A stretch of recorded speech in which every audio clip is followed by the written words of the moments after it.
The issues between Shia and Sunni Muslims go back to the 7th century and the death of the Prophet Muhammad. In the past decade, there has been a ton of spotlight on the differences between these two branches of Islam. According to a 2009 study by the Pew Research Center, the vast majority of the 1.8 billion Muslims who are in the world are Sunni. But let's take a look at some of these differences between Shia and Sunni Muslims. How's it going, everybody? Thank you for joining me on another episode of FTD Facts. I'm Leroy Kenton, and this is a question that a lot of people like myself who are not Muslim or just of different religious backgrounds really don't understand. So I'm going to get into the intricacies and some interesting facts here on the differences between Shia and Sunni Muslims. So let's begin with the facts right now. First of all, let's talk about the split, if you will. Now, when the Prophet Muhammad died in the year 632, he didn't leave a successor to lead the Muslim community. So there was a lot of dispute as to who would lead them from then on. The title passed to Abu Bakr, and then after him came Ali, the Prophet's son-in-law. But after Ali, his sons Hassan and then Hussein claimed the title. Hussein's martyrdom became a central focal point to those who believed that Ali should have succeeded the Prophet and not Abu Bakr. But Sunnis also believe that the first three caliphs before Ali as rightly guided and as devoted to Allah. Sunni rulers embarked on a massive conquest that extended the caliphate to northern Africa and Europe. Now I want to take a bit of a closer look in terms of how their beliefs actually differ. So Shias considered Ali and the leaders who came after him as imams. Most believe in a line of 12 imams, the last of whom, a boy, is believed to have vanished in the 9th century in Iraq. Shias known as Twelvers anticipate his return as the Mahdi or the Messiah. Sunnis emphasize God's power in the material world, while Shias value martyrdom and sacrifice. Now, despite these differences in opinions and practices, Shia and Sunni Muslims share the main beliefs of Islam and are considered by most to be brothers. That's why you don't hear anyone calling themselves Shia Muslim or Sunni Muslim. They're simply Muslim. So just want to clear that up before I continue this episode. So now let's talk about a little bit of where they're located around the world. Now, more than 85% of the world's 1.8 billion Muslims are Sunni. They live across the Arab world, as well as in countries such as Turkey, Pakistan, India, Bangladesh, Malaysia, and Indonesia. Iran and Iraq and Bahrain are largely Shia. The Saudi royal family practices a conservative brand of Sunni Islam known as Wahhabism. Now, in terms of their religious leadership, so Shia Muslims believe that the Imam is pure by nature and that his authority is unquestionable because it comes directly from God. Therefore, Shia Muslims often venerate their Imams as saints. On the other hand, Sunni Muslims say that there is no basis in Islam for a hereditary privileged class of spiritual leaders, and no basis at all for the veneration of saints. Sunni Muslims argue that the leadership of the community is not a birthright, but it's actually a trust that you need to earn.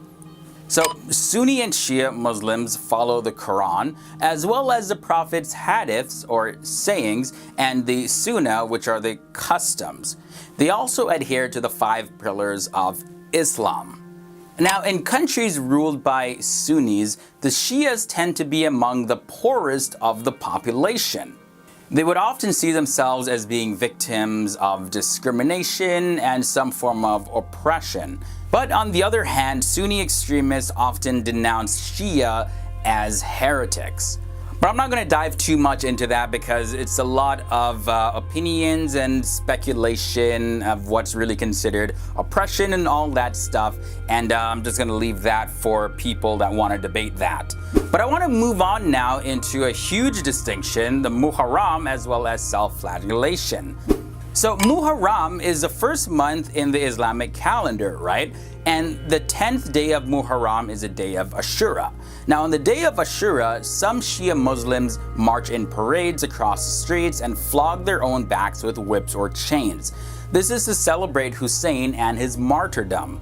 While this practice is permitted by some Muslims, the Shia community has completely banned this practice.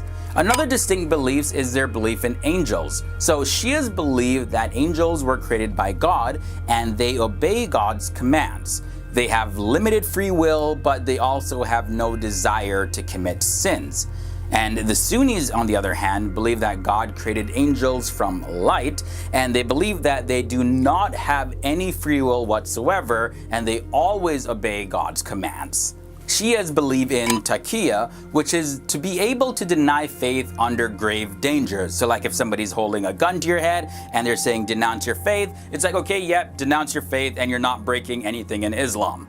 Now this extends to the belief that the true meaning of faith is hidden until the coming of the 12th Imam. So the Sunnis don't really place as much importance to the inner meaning of the Quran. They accept that there is an inner meaning, yes, sure, but they stress more on the literal meanings rather than subjective interpretation. And now for the hadiths, right? So the hadiths are collections of reports regarding Muhammad's teachings and life. Though the Quran takes precedence over the hadiths, these texts are often used in Islamic law, especially to settle disputes. Shia Islam rejects Sunni Islam's Katub al-Sita, or the 5 allegedly original hadiths. It also rejects hadiths attributed to Muhammad's wife Aisha. Likewise, Sunni Muslims reject Shia Islam's 4 books. So that concludes this episode on the differences between Shia and Sunni Muslims, as well as some of the similarities that I touched on as well. And again, guys, like I said in the beginning, at the end of it all, even though there is differences of opinions and certain beliefs, end of the day, we're all still brothers and sisters regardless of what we believe. And I just want to end there. So guys, if you enjoyed this video, give it a big thumbs up and subscribe if this is your first time here. And be sure to leave your comments down below and let me know any future topics that you want us to cover here on FTD Facts.